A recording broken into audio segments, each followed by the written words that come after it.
জীবনে যা ইনকাম করি বিভিন্ন জায়গায় বিভিন্ন মানুষের কাছ থেকে ইনকাম করি, কখনো রংপুরের মানুষের কাছ থেকে, কখনো দিনাজপুরের মানুষের কাছ থেকে ইনকাম করি, বিভিন্ন এলাকার মানুষের কাছ থেকে, আর খরচ করি আইনা সোনারঘাটের মাটিতে। এইটাই হচ্ছে কি আমার একমাত্র বৈশিষ্ট্য, আর কোন বেশি বৈশিষ্ট্য আমার নাই। আমি আপনাদেরকে একটা জিনিস বলবো, শুনেন। আজকে করোনার সময় একটা একাডেমি বানাইছিলাম চন্ডী চা বাগানে, আমরা একাডেমিটা শুরু করছিলাম সব সোনারঘাটের ছেলেদেরকে নিয়ে। এই আপনাদের যে 4 নম্বর ইউনিয়ন, খবর রাখেন কিনা জানি না, 4 নম্বর ইউনিয়নের যে সাতচুরিতে যে আদিবাসীদের যে জায়গাটা আছে, এখানে সুবন বর্মা নামে একটা ছেলে আছে। এই ছেলে একাডেমিতে খেলে 2 বছরের মাথায় এখন আপনারা খবর জানেন কিনা, সে চ্যাম্পিয়ন্স লিগে ঢাকায় খেলতেছে। একটা হাততালি দেন আপনাদের এলাকার। আপনারা জানেন কিনা যে আমাদের সোনারঘাটের 3টা ছেলে, এর মধ্যে আপনারা 3 নম্বর ইউনিয়নের মধু, আমি জানি না, বেগম খান আপনাদের পাশে এখানে মধু, আমাদের 6 নম্বর ইউনিয়নের হাবিব, আর হলো সুবন বর্মা 4 নম্বর ইউনিয়নের। 3 জন চান্স পাইছে, এদের পাসপোর্ট পর্যন্ত নিয়ে গেছে। আমি জীবনে যে জায়গায় যাওয়ার সুযোগ পাই নাই, এই 3 জন এরা ব্রাজিলে যাচ্ছে আমাদের ফুটবলের ট্রেনিং নিতে। এটা আমাদের জন্য অনেক বেশি করছে। শুনেন, আমার জীবনে আমি প্রধানমন্ত্রীর কাছ থেকে পুরস্কার নিতে পারি নাই, কিন্তু আমাদের নাসির, সে লোকের 4 দোকানদার ছিল কাচুয়াতে, আমাদের কাচুয়াতে 4 দোকানদার ছিল। সে 6টা চক্কর দিছে মাঠের মধ্যে, 6টা চক্করের মধ্যে সে ফার্স্ট হয়েছে।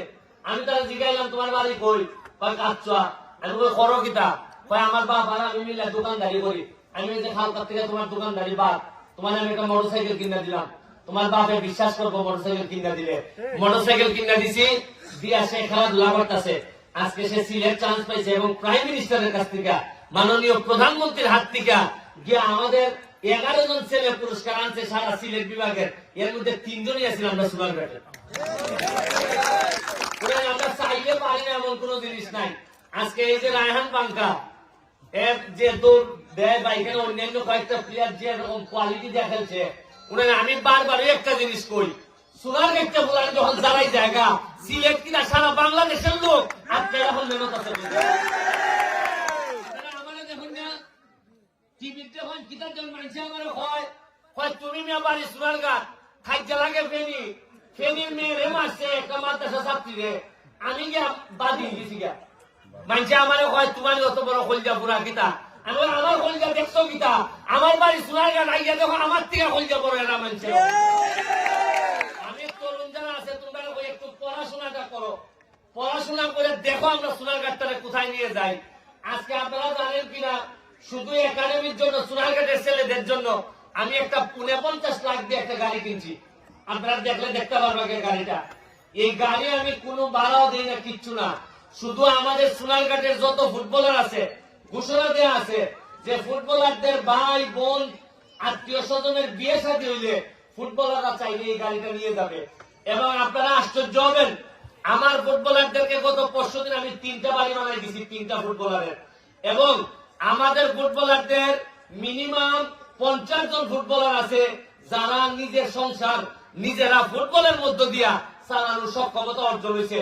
আমি আপনাদেরকে বলতে চাই, আজকে ব্যারিস্টার হওয়ার কারণে এটা আমার পক্ষে সম্ভব হয়েছে।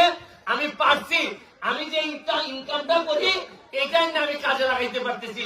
আমি আপনাদেরকে বলবো, একজন চেয়ারম্যান একজন মেম্বারের পক্ষে একটা এলাকা ঠিক করে নেওয়া সম্ভব না। আপনারা যদি শিক্ষিত না হন, পড়াশোনা না করেন, শুনেন আমি কথা দিতেছি, আমি যেহেতু মাঠ কেনার মতো সক্ষমতা আমার হয়েছে, আপনাদেরকে বলে যাচ্ছি, এখানে আমাদের মা বোনরা যারা আমাদের বক্তব্য শুনতেছেন, আপনাদের ছেলে মেয়েরা পড়ানোর জন্য যদি কোনো সহযোগিতা লাগে আমার বাসায় পাঠাই দিবেন।